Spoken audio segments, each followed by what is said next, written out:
Hello guys, it's me, Rebecca Van Kern.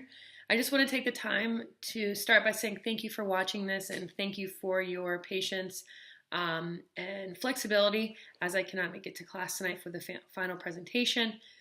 This particular presentation is going to start with an overview of the flipped lesson plan that I incorporated into my 9th grade U.S. history class. I will then go in depth about some of the procedures and certain aspects of this flipped lesson plan.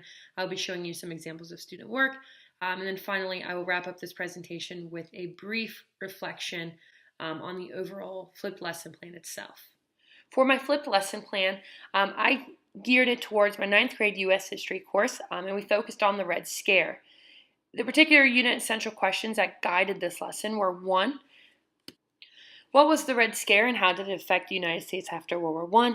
And 2, how did a war fought to save the world from democracy end up threatening civil rights in America? Below, you can see the academic standards that this particular lesson plan was aligned to. Now, for those that maybe forgot what the Red Scare was, the Red Scare was this time period right after World War I in 1919 to the early 1920s, in which many people in the United States feared immigrants, particularly those that embraced communist, socialist, or anarchist ideas. This particular flip lesson plan aligned very nicely with the ISTE standards. Standard 4B, Innovative Designer, allowed students in this particular flip lesson plan to select their own digital tool and create a project of their choice. Looking at the SAMR model, this particular lesson allowed for significant task modification. In fact, the content information was presented through multimedia, through the flipped lesson 5 notes. This lesson in class was student-paced, uniquely offered student choice, and allowed students to use their preferred technological tools to create the summative assessment. I employed the use of the flipped lesson plan paradigm by inviting students before class to watch the flipped section 5 notes and complete the section 5 note sheet. And then during class, students were challenged to use what they learned in the video to read and respond to an article, The Red Revolution, and then complete a mini project of their choice. Prior coming to class, students were asked to preview the main ideas of this unit in a flipped lesson video. 4 main ideas guided this particular 4-minute video. The first one, I described economic problems in the United States following the end of World War I. I introduced inflation, soldiers returning home from war, all through diagrams and primary images. The second main idea were some of the basic causes of the Red Scare, including labor and social unrest, specifically the bombings in 1919 and the continuous wave of strikes that flooded the United States of America. The last main idea that I presented in this video was how the U.S. government tried to prevent communism and how many think this was pretty arbitrary. Here's an example of a student's flipped Section 5 note sheet. I did run into the problem of having a few students not complete the Section 5 notes outside of class, so those students were asked to watch the video before starting any of the in-class assignments. When the students got to class, I previewed the lesson by quickly reviewing the content information in the Section 5 flipped video notes. Students were asked 4 questions to discuss quickly with a partner. After a quick whole class discussion on the Section 5 flipped video notes, students explored in depth the Red Scare, the Palmer Raids, and their influence on civil liberties in the United States of America by reading the Red Revolution article and answering the comprehension questions. Many students did pretty well with this. I did find it was very nice to be able to meet with small groups of students or even students on an individual basis to further help explain the content. After students successfully completed the reading and comprehension questions, they were invited to choose one particular summary activity to demonstrate their level of understanding of the Red Scare, the Palmer Raids, and kind of the hysteria that surrounded Americans on a daily basis. Students were given 3 separate choices for a summary activity.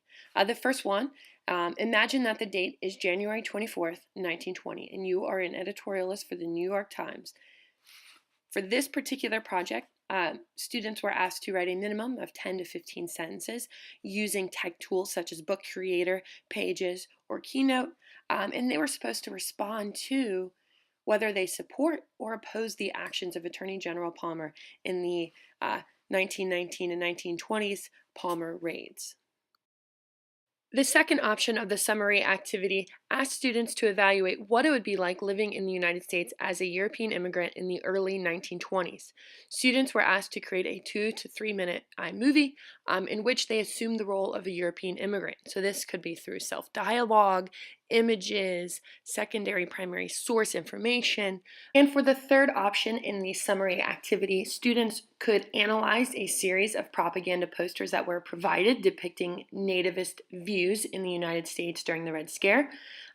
If they chose this particular activity, they were asked to evaluate the posters. This is a skill that we had previously worked on in our World War I unit, looking at posters at the home front.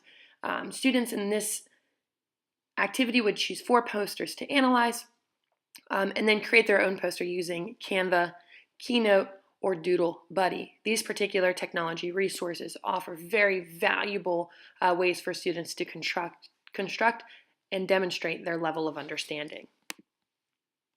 All 3 summary activity choices were assessed using the following rubric. This particular rubric focuses on the requirements being filled, having accurate content, having strong mechanics, and a high level of originality and creativity. Taking a look back at the success of the lesson, I would venture to say that this lesson had some successful elements. One was the student-paced option. Students were allowed to pause, stop, rewind the video and access as many times as they would like. This flipped lesson plan also uniquely offered students choice. On the summative assessment, students were provided with 3 different options, highlighting students' strengths. Students were also provided with a variety of technology tools to use in order to construct their mini project and truly demonstrate their understanding. This allowed me to have more time to meet individually with students and help students work through the content information. In order to improve this lesson, I would start by embedding questions in the flipped Section 5 video notes. This could be through the use of Edpuzzle or PlayPosit. I would additionally try to improve the quality of the Section 5 video notes by maybe doing different camera angles, adding more graphics, transitions, images to keep the students interested and engaged.